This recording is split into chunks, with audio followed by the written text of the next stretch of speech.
Hello, everybody, and welcome back to another episode of Kaiju Carnage. I am your host, Cal the Kaiju Guy. So, what's going on, everybody? How's everyone doing on this fine, cool, at the time of this recording, Saturday morning? It's about 40 degrees outside here at my house. And so, yeah, I watched a movie last night because I'm off on Fridays. My wife was at work. She had the kid with her because she's a nanny, and she brings the child with her. So the two little girls can play and become friends and socialize and all that kind of stuff. And also, we don't have to pay for daycare, so that's a very, very big plus. But anywho, so they were there. I'm off, so it was just me and the dogs. And I figured, okay, well, let's see what was I gonna do. So I played a few rounds of Hell Divers. Pardon me with my voice and everything. I'm feeling like all congested and all that. So if my voice sounds some kind of way, that's why. But anywho, played a few rounds of Hell Divers and all that, and was like, you know what, I feel like watching a movie, and so I decided to watch a film that I was interested in seeing that I had not yet seen because I'm a big fan of the franchise, and that film was none other than Jurassic World Rebirth. Now, again, I'm doing a simultaneous recording for the audio people as well as the video people because I'm too tech dumb to actually extract the audio from a video. But anywho,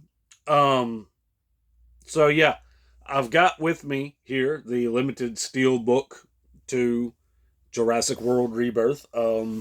Not super crazy about the cover. It's just a picture of Scarlett Johansson scaling the side of the wall, and then the giant. I can't remember the name of the particular dinosaur. The giant flying one. The giant one. The one that uh, they said was the size of a school bus with wings.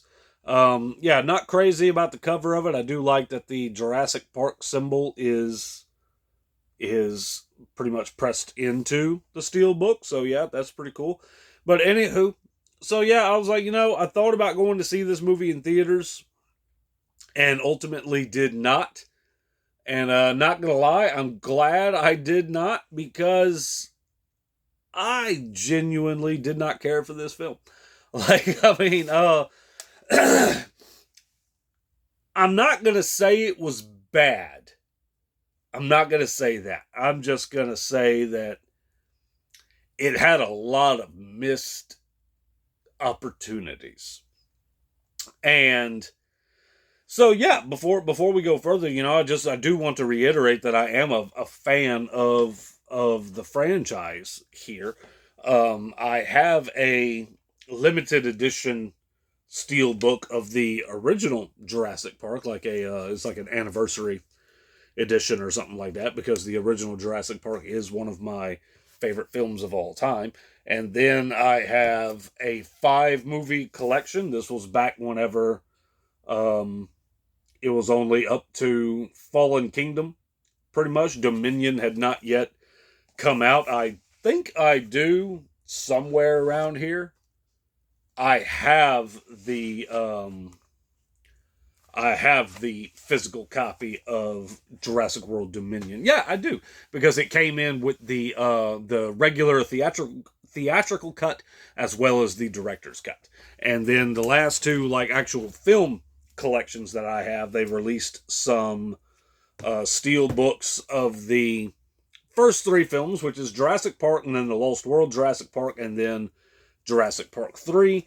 And so I have that, and then another steel book of Jurassic World Fallen Kingdom, and Jurassic World Dominion. And it says back here on the back that it is, yep, it said it includes 2 versions of the film. So even on this, I have the theatrical as well as the director's cut slash extended edition slash whatever you feel like calling it. And then, like, for some of my collectibles, because you guys see that I'm a big collectible, I have a collectible guy. I have a Tyrannosaurus Rex, or Rexy, as she's more commonly known, from the Hammond collection. They're highly articulated action figures and things like that, and then I have the ooh dang, okay, and then I dropped the figure there for you audio people. I have the Spinosaurus, also part of the Hammond collection from Jurassic Park 3. Not gonna lie, no shame, do not care in the slightest bit. I very much enjoy Jurassic Park 3. Jurassic Park 3 is responsible for making me become a fan of the Spinosaurus, even though the Spinosaurus has had a very up and down trajectory since that film came out, because scientists are constantly coming out with, well, it actually looked like this, and then it actually looked like that, and basically the version that we see in Jurassic Park 3 is very, very far off from what the actual Spinosaurus would have been like. But of course, at the end of the day, they all are, because these are monster. I don't really view these films as like dinosaur films. I view them as more like monster sci-fi films and everything, because they do not resemble their original counterparts and everything. And so anyway, yeah, so I went and saw the original Jurassic Park. No, I did not. I don't know why I was going to say that. I went and saw no, I did. I'm sorry. No, I know. I just lost my train of thought there. I went and saw the original Jurassic Park for its anniversary release 3 years ago, which would have been in 2023. And so, yeah, went and saw that. Me, my dad, my brother, my wife, my good friend Kid Kong, which you people have dealt with, the audio people have dealt with numerous times before and everything. And I have seen uh, Dominion in theaters. I think those are the only ones I've seen in theaters. All the other ones I pretty much waited to come out on home media, because the older I get, the more I'm just getting to the point where I do not enjoy going to movie theaters anymore. I know that's a very boomer sounding mentality for me to have, but it's the truth. I mean, it just is. I'm very, very selective with the films I go see in theaters now. I think if I went to see 5 films in theaters in 1 year, that would be a massive number for me. So like I just don't go all that much anymore. But anywho, so this isn't like any type of official review or anything like that of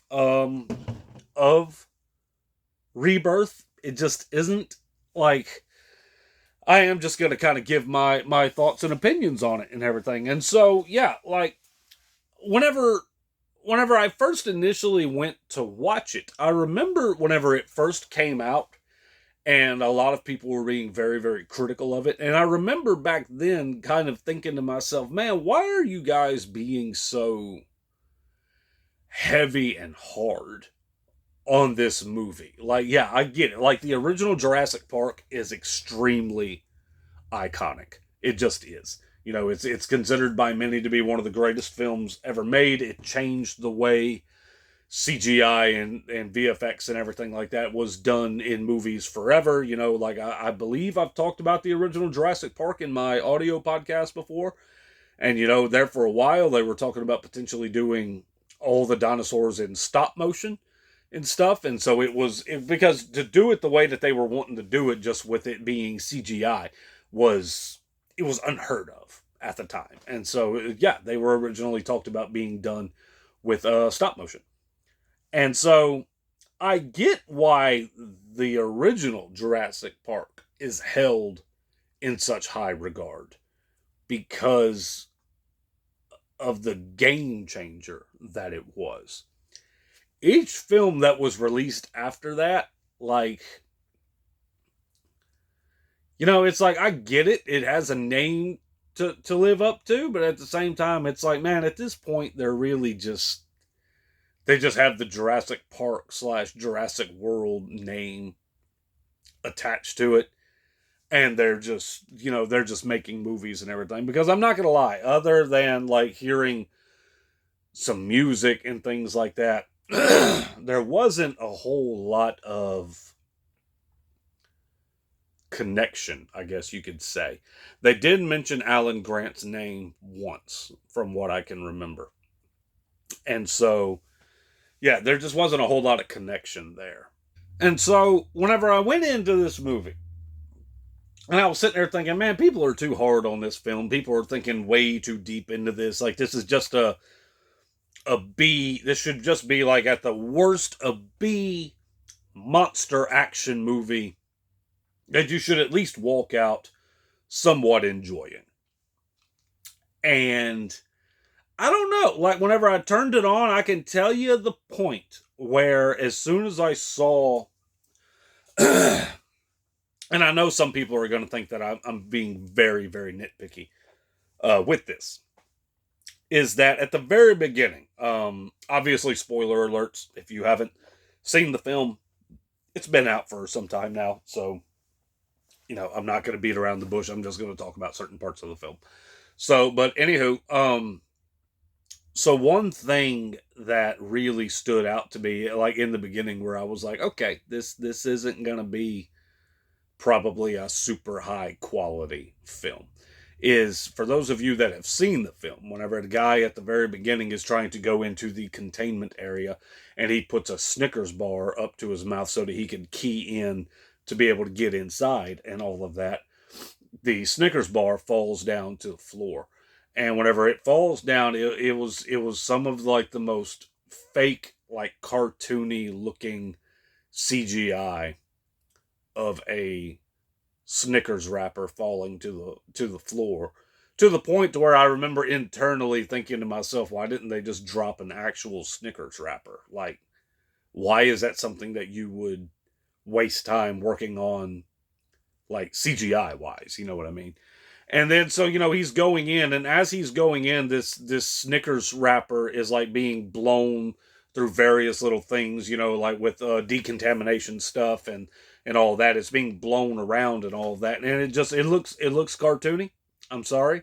It was moving in a way that like a candy wrapper would not move. It looked more like it should have been like a cloth cape or something like that, the way that it was moving. And yeah, I remember just sitting there thinking like, okay, if you're not going to even pay as close attention to detail for a Snickers bar wrapper, I think I kind of see the kind of movie that I'm in store for.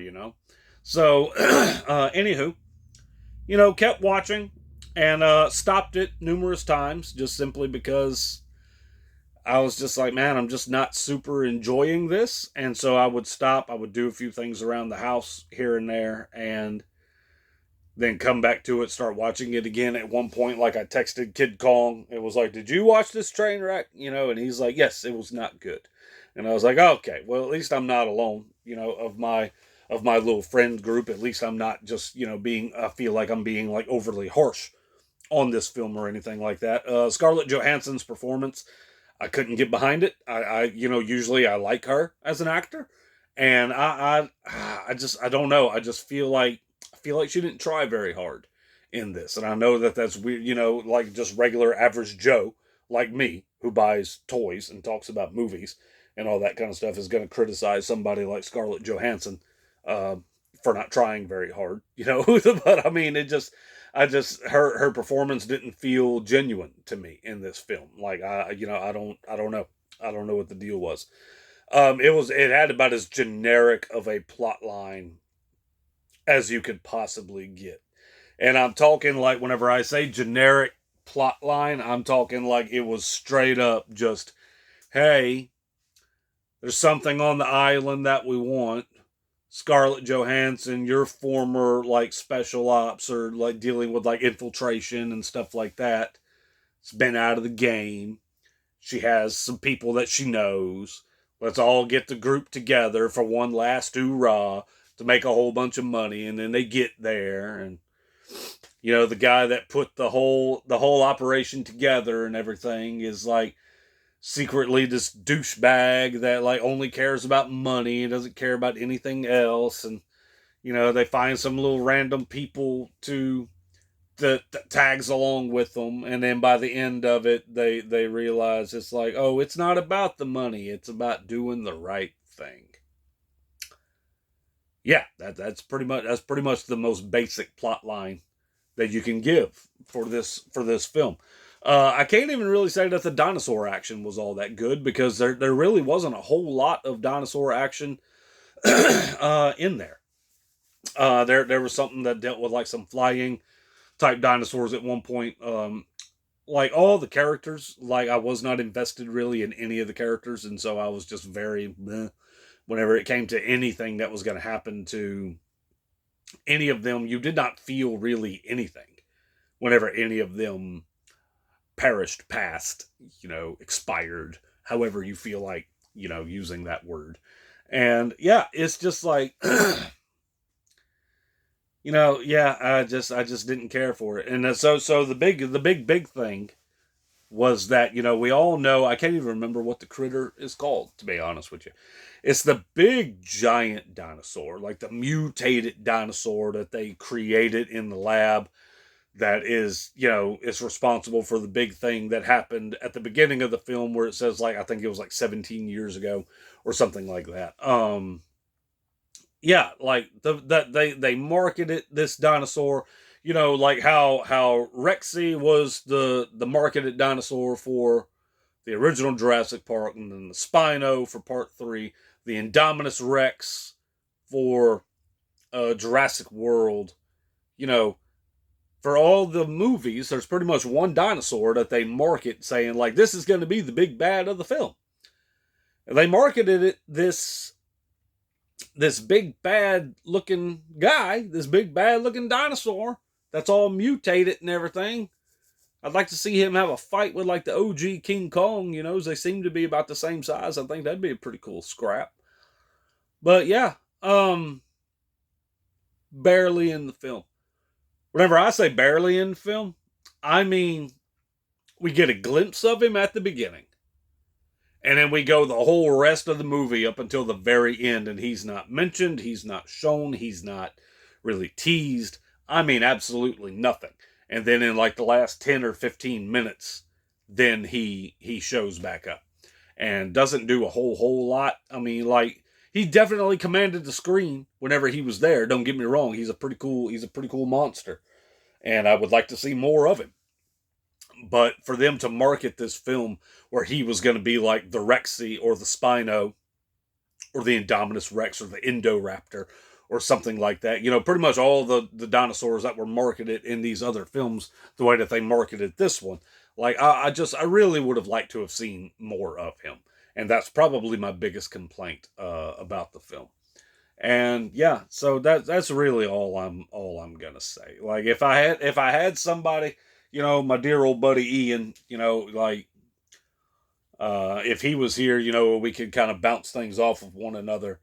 I could talk about things a little bit better. But eventually, just giving you guys a heads up, I have talked to my wife about potentially being a partner in this podcast, so that we can kind of talk about movies together and throw things back to each other, and and all that kind of stuff, and to where it's not just me rambling on like an idiot and all that.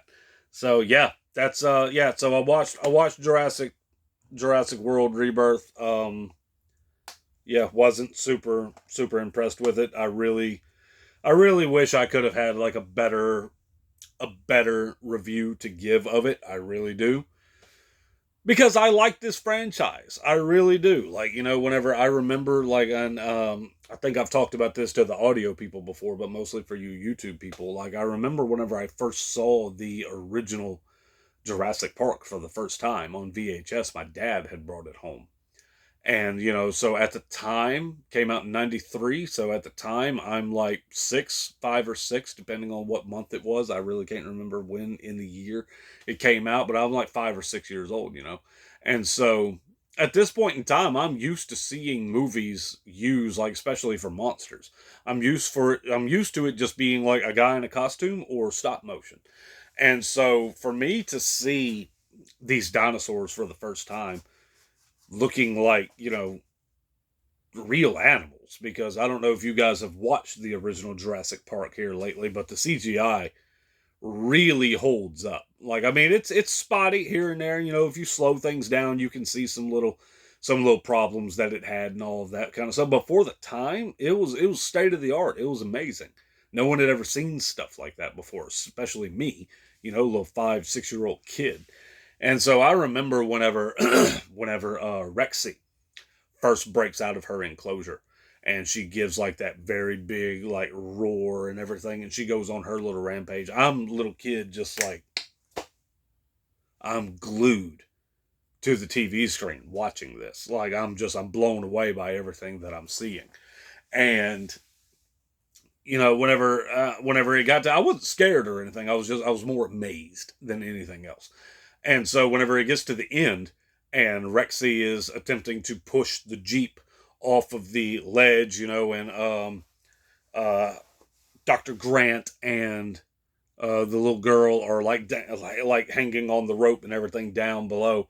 Whenever she finally shoves the Jeep over the edge, and she gives that final like triumphant roar and all of that. My dad was sitting right next to me, and I'm just like glued to the TV. He reaches over and like digs his fingers like into my ribs and just goes ha like that, and it scared the pants off of me. I jumped 3 feet in the air like as I wasn't expecting it and all that kind of stuff, and it was, yeah, it was crazy. And so that's something that I'm always going to remember about the about the original Jurassic Park. That's just something that I'm always going to remember, is that little moment between me and my dad. And it's going to end up becoming like a pretty cool tradition, I suppose, because my wife had never seen the original Jurassic Park. And so I'm like, well, we need to correct that immediately. And so we're sitting together on the couch watching this movie for the first time. And right whenever it's getting to that part, I think to myself, I'm going to do it.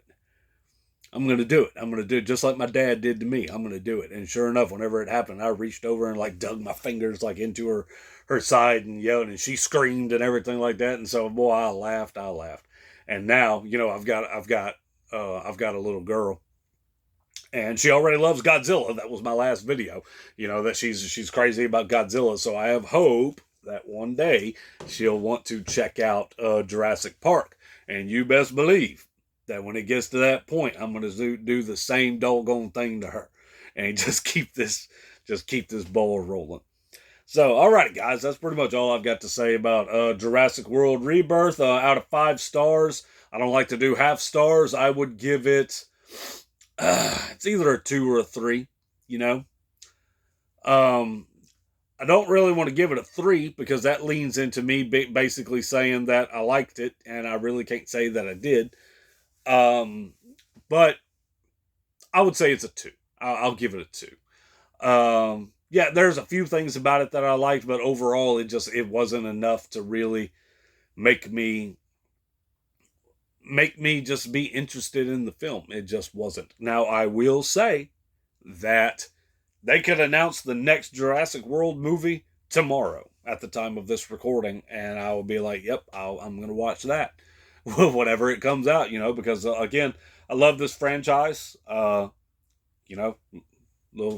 born in the 80s, raised in the 90s. I was raised on this film, like raised on dinosaur films and all of that. So yeah, I would definitely still watch more after this. It didn't kill the franchise for me. It's just like you can tell that they've really gotten to the point where it's like they're really just operating off of the name, because you have Jurassic Park and then the Lost World Jurassic Park, which I've always enjoyed. It was very shocking to me to find out that there's a lot of people that don't like the Lost World Jurassic Park. That kind of shocks me.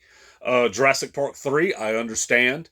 Like, while I like Jurassic Park 3, I understand why so many people don't like it. Don't get me wrong. I definitely get that. Jurassic World, I think I gave it 3 stars. Like, there are bits about it that I enjoyed. There's also bits about it that I don't really care for. Fallen Kingdom. Now, I actually enjoy Fallen Kingdom more than most people did. I think it's better than a lot of people give it credit for.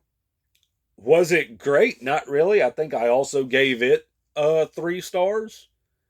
Man, it's been a while since I've seen that one. I think I would have to rewatch it just to kind of to see if I would stick with the 3-star thing. It might get demoted to a 2. Who knows? I went to theaters to watch the train wreck that is Dominion, which, as of right now, Dominion is still like my least favorite entry in the franchise. So if that tells you anything about Rebirth, is that I will put Rebirth above Dominion. That's just all it is to it. I've never seen the extended like director's cut to Dominion. Maybe I'll go back and watch that now sometime this weekend. I don't know. Like we'll see. We'll see about doing that. So, alrighty, guys, that's pretty much all I've got to say. Don't really have an idea as to what I'm going to talk about next week or anything like that. It's just going to be a surprise. We'll just see what happens. So, alrighty, guys, thank you guys for all the follows, all the likes, and everything like that. Thank you for all the comments, anything that you guys have to say. YouTube guys, give me a like and subscribe. I would really appreciate it. It would really help me out. Go follow me on all of my social medias. Facebook, Kaiju Carnage, TikTok, I'm Cal the Kaiju Guy. Just go check me out and everything, and let me know if you'd be interested in seeing my wife sit here and talk with me about films and all that kind of stuff. We've thrown that idea around a lot, especially considering I'm a film buff. And she doesn't watch a whole lot of movies. So like a lot of the movies that she's seen is because I've introduced her to films. And so we've talked about doing the whole thing of like, I let her watch a movie that I'm a big fan of, and then we see what her reaction is to it and all that. So, alrighty, guys. Like and subscribe, all that kind of stuff. We'll catch y'all next time. The fit for this video was the band Creed. No shame. I love Creed. Went and saw them live not too long ago. So, yeah. That's the fit for this one. So, alrighty, guys. We'll catch y'all next time. This is Cal the Kaiju Guy, signing out.